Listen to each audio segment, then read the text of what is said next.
이 새벽 예배의 자리로 나오신 모든 성도님들을 주님의 이름으로 환영하며 축복합니다. 다 함께 사도신경 낭독하심으로 신앙 고백 드리겠습니다. 전능하사 천지를 만드신 하나님 아버지를 내가 믿사오며 그 외아들 우리 주 예수 그리스도를 믿사오니 이는 성령으로 잉태하사 동정녀 마리아에게 나시고 본디오 빌라도에게 고난을 받으사 십자가에 못 박혀 죽으시고 장사한 지 사흘 만에 죽은 자 가운데서 다시 살아나시며 하늘에 오르사 전능하신 하나님 우편에 앉아 계시다가 저리로서 산 자와 죽은 자를 심판하러 오시리라. 성령을 믿사오며 거룩한 공예와 성도가 서로 교통하는 것과 죄를 사하여 주시는 것과 몸이 다시 사는 것과 영원히 사는 것을 믿사옵나이다. 아멘.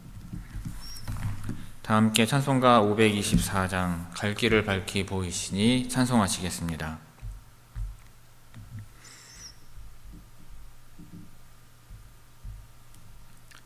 찬송가 524장입니다.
새벽 우리에게 주시는 하나님의 말씀은 열왕기상 12장 1절에서 5절까지의 말씀입니다. 구약성경 열왕기상 12장 1절에서 5절까지 제가 봉독하겠습니다.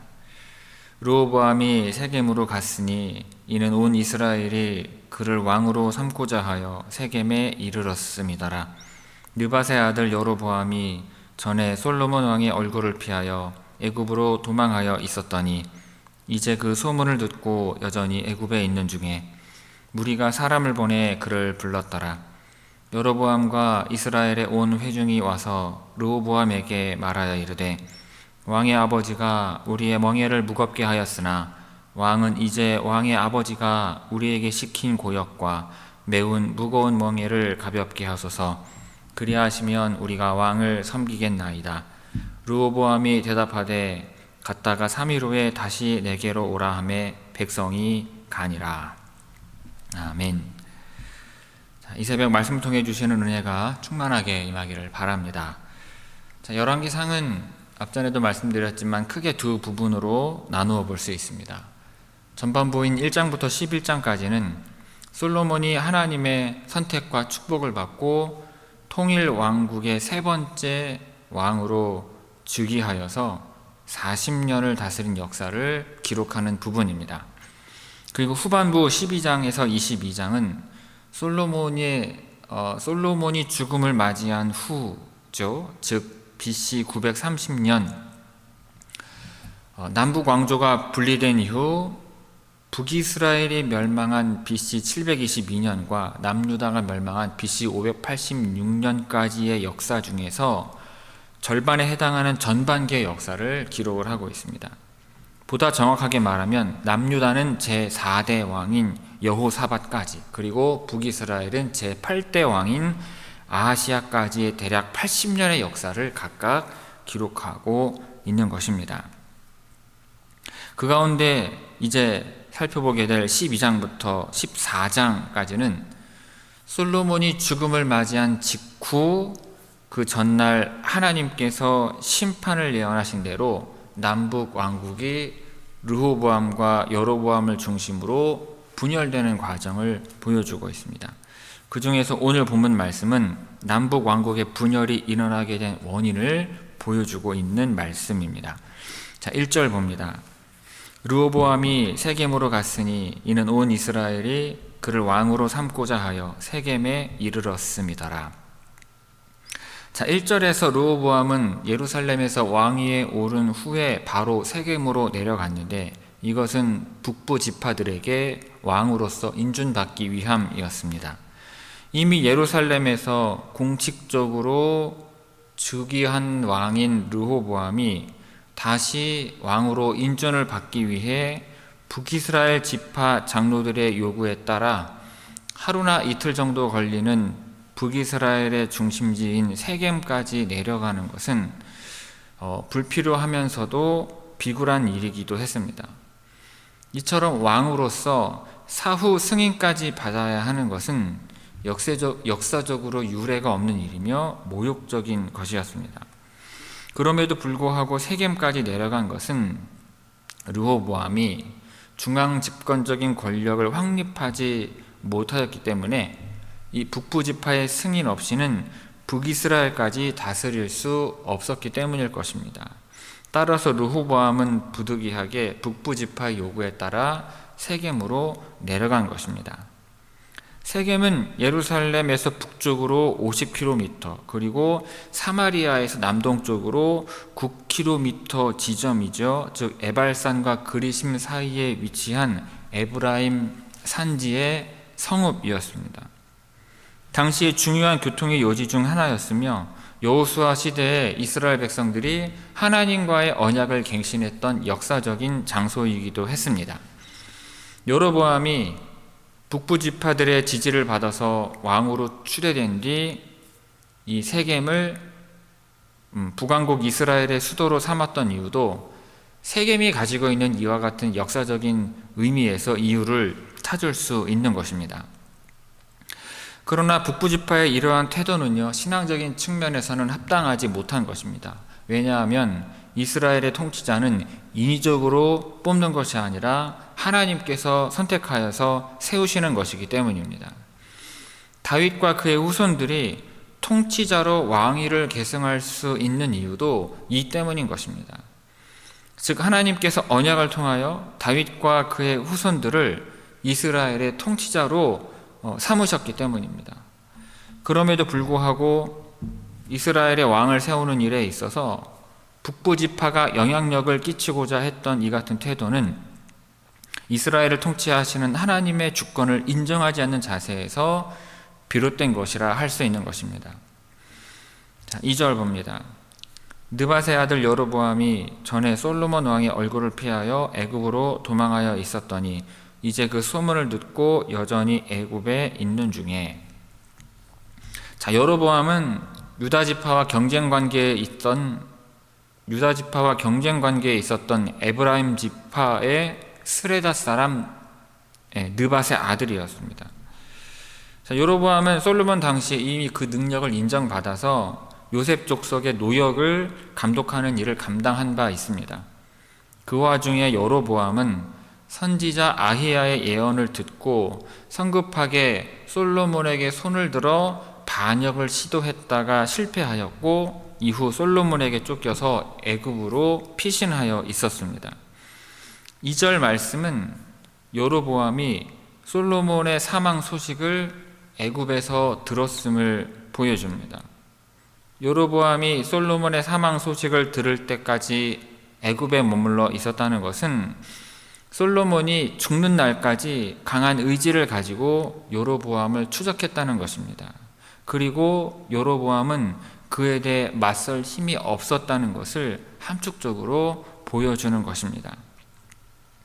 또한 솔로몬의 사망 소식을 들은 이후에도 여로보암은 애굽에 머물러 있었으며 그 후에 북이스라엘의 장로들이 그를 초청하여서 이스라엘에 오도록 한 것입니다. 3절 봅니다. 무리가 사람을 보내 그를 불렀더라. 여로보암과 이스라엘의 온 회중이 와서 르호보암에게 말하여 이르되, 북부지파의 사람들이 시급히 여로보암을 자신들에게로 오도록 하였음을 볼 수 있습니다. 이것은 북부지파 사람들이 르호보암을 왕으로 인준하기 전에 이 르호보암과 대면하여서 자신들의 요구를 전달할 대변자가 절실히 필요하기 때문입니다. 이 북부지파 사람들은 과거 솔로몬 시대부터 능력을 인정받았고 솔로몬에게 대항함으로써 당시 많은 사람들로부터 주목을 받았던 이 여로보암을 적임자로 여겨서 르호보암을 만나기 전에 세겜에 오도록 한 것입니다. 사실 여로보암은 하나님으로부터 견고한 집에 대한 약속을 받았죠. 근데 북부지파가 이러한 여로보암을 대변자로 내세운 것은 르호보암이 자신들의 요구를 따르지 않을 경우 새로운 왕을 세울 수도 있다는 매우 강력한 의지를 표명하고 있는 것입니다. 더군다나 여로보암은 다윗 왕가의 출신 지파인 유다 지파에 필적할 만한 에브라임 지파 출신이었으므로 북부 지파 사람들에게는 이 왕과 대면하는 대표로서 적임자로 생각했을 것입니다. 그러나 여로보암 입장에서는 자신의 왕권을 인준받아야 하는 대상이 여로보암이라는 사실은 매우 불쾌한 일이었을 것입니다. 특히 여로보암은 얼마 전까지만 해도 르호보암의 아버지인 솔로몬에게 쫓겨서 애굽 땅에 망명해 있던 자였기 때문입니다. 그런 그가 르호보암의 왕권 인준을 결정하는데 중심적인 인물이 된다는 것은 솔로몬의 통치 시기와 비교해서 이 르호보암이 왕으로 즉위할 당시의 왕권이 얼마나 약해져 있었는지를 가시적으로 보여준다 하겠습니다. 4절 봅니다. 왕의 아버지가 우리의 멍에를 무겁게 하였으나 왕은 이제 왕의 아버지가 우리에게 시킨 고역과 매운 무거운 멍에를 가볍게 하소서. 그래야 하시면 우리가 왕을 섬기겠나이다. 4절은 여로보암을 대표로 내세운 북부지파가 르호보암에게 요청하고 있는 사항을 보여주고 있습니다. 이 본문을 직역을 하면 당신의 아버지는 무겁게 하였습니다. 그러나 이제 당신은 가볍게 하십시오 입니다. 이를 보면 솔로몬과 르호보암을 모두 왕으로 부르고 있지 않고 있고요. 그들 각각을 당신의 아버지 또는 당신이라고 표현해서 부르고 있습니다. 이것은 솔로몬이 왕의 직책을 잘 수행하지 못했음을 암시하는 표현이면서 동시에 아직 르호보암을 왕으로 인정하고 있지 않다는 사실을 강하게 드러내고 있습니다. 그리고 이것은 르호보암이 자신들의 주장에 따르지 않을 경우 기꺼이 르호보암에게서 돌아서겠다는 반역의 의지까지 내비치고 있는 것입니다. 여기서 솔로몬의 잘못된 정책을 지적하는 표현 가운데 나오는 이 무겁게 하였으나에 해당하는 단어는 혹독하다, 강경하다, 완강하다라는 뜻을 가지고 있습니다. 이 단어는 성경에서 애굽의 고통스러운 노예 생활을 표현할 때, 그리고 바벨론에서 탄식 가득한 포로 생활을 표현할 때, 그리고 분노에 의한 잔인한 폭행을 표현할 때 사용이 되는 단어입니다. 참기 어려울 정도로 지나치게 가해지는 잔인한 억압과 그로 인한 분노를 나타낼 때 사용되었던 단어인 것입니다. 즉 북이스라엘 지파는 르호보암에게 이스라엘의 통치자와 그 주변의 위정자들은 번영과 명성을 누렸지만 그 밑에 있던 백성들은 이를 뒷받침하기 위해 솔로몬으로부터 견디기 어려운 고된 노동과 잔인한 압제를 당했다고 주장하는 것입니다. 그런데 이들의 주장은요, 어느 정도 사실에 근거한 것이지만 지나치게 과장된 표현이라 할 수 있습니다. 사실 솔로몬 통치 초기에는 유다와 이스라엘 전역에서 백성들 모두가 경제적으로 번영을 누렸습니다. 지금 이같이 지나치게 부정적이고 극단적인 내용으로 이 솔로몬의 통치를 악평하는 이자들 역시도 솔로몬의 다스림을 통해서 여러 가지의 수혜를 누렸을 것임에는 틀림이 없습니다. 더군다나 여기에서 이들 모두가 혹독한 압제와 부역을 감당했다고 주장하고 있지만 솔로몬의 치세 때에 이루어진 성전 건축이나 국정 건축에 차출된 노동력은요, 당시의 이스라엘 인구를 감안할 때 국민의 절대 다수가 아닌 극소수에 불과하였습니다. 물론 솔로몬 치세 말기의 억압 정책이 백성들 모두에게 부담이 된 것은 사실입니다. 하지만 솔로몬의 통치 전반의 모든 상황을 종합해 볼 때 이 같은 북부 지파의 부정적인 표현은 지나치게 과장된 것이 분명한 것입니다. 자, 여기에서 표현하고 있는 고역과 멍에는 솔로몬이 백성들에게 부과한 강제 노역과 세금을 가리키는 표현입니다. 솔로몬은 성전과 궁전을 짓기 위해서뿐만 아니라 기타 여러 사업을 위하여 백성들에게 많은 부역과 세금을 부과하였습니다. 솔로몬 시대의 번창한 무역은 백성들의 세금을 어느 정도 해결해 주었을 거예요. 하지만 치세 후반까지 이어진 많은 건축 사업과 왕실이 누리던 호화스러운 생활은 이를 뒷받침해야 할 백성들에게 어느 정도 부담이 되었을 것입니다. 그런데 이와 같은 북부 지파의 주장은 왕이 되기 위해서는 자신들의 인준이 필요하다는, 즉 왕의 권위는 근본적으로 자신들로부터 나온다는 생각이 담겨 있는 것입니다. 이러한 주장은 현대의 민주적인 사고방식처럼 보일지 모릅니다. 하지만 그 내면을 들여다보면 사실 이기적인 이해관계에 따라 움직이는 세속적인 인간의 전형적인 행동 방식을 보여주고 있는 것입니다. 이스라엘은 하나님께서 다스리시는 왕국이며 또한 하나님께서 다윗의 후손들에게 영원한 통치권을 주셨기 때문입니다.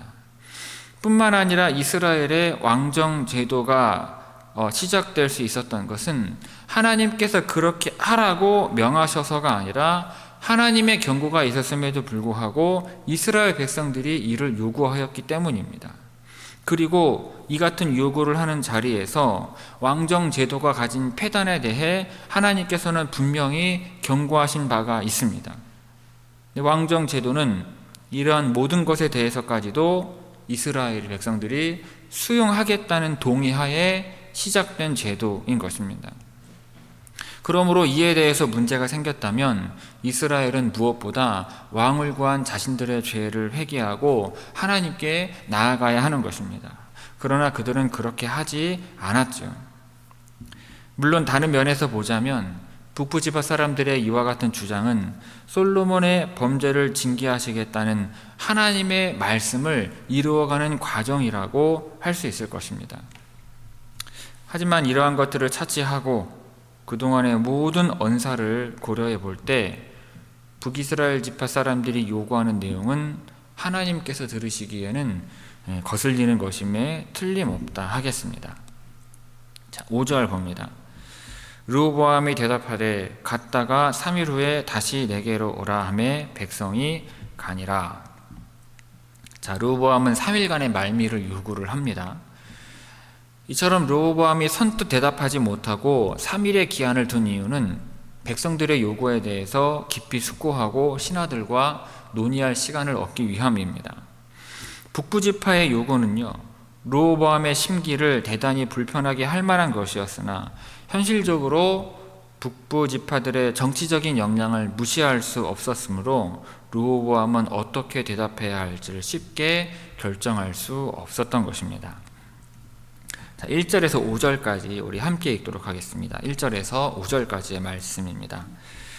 르호보암이 세겜으로 갔으니 이는 온 이스라엘이 그를 왕으로 삼고자 하여 세겜에 이르렀음이더라.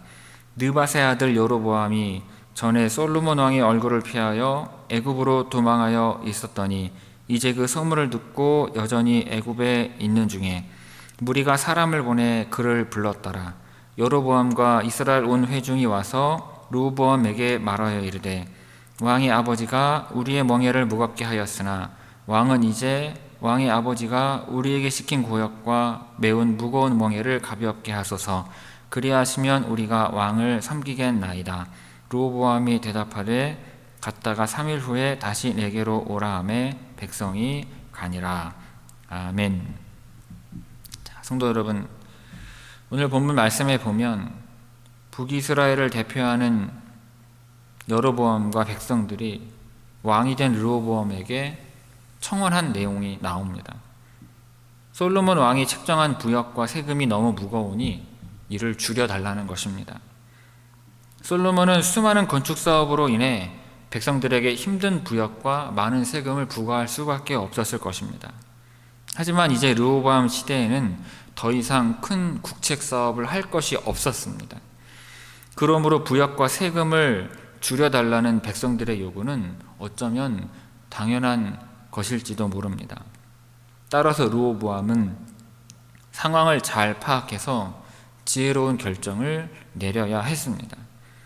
하지만 르호보암은 백성들의 소리에 귀를 기울이지 않으므로 결국 이스라엘을 분열의 길로 이끌고 마는 것입니다. 자신은 10지파를 잃어버리고 한 지파만을 다스리는 왕이 된 것입니다. 르호보암의 처신이 얼마나 어리석습니까? 지도자가 자신의 역할을 잘 감당하기 위해서 필요한 것들 가운데 하나는 사람들의 소리를 정확히 분별하는 일입니다.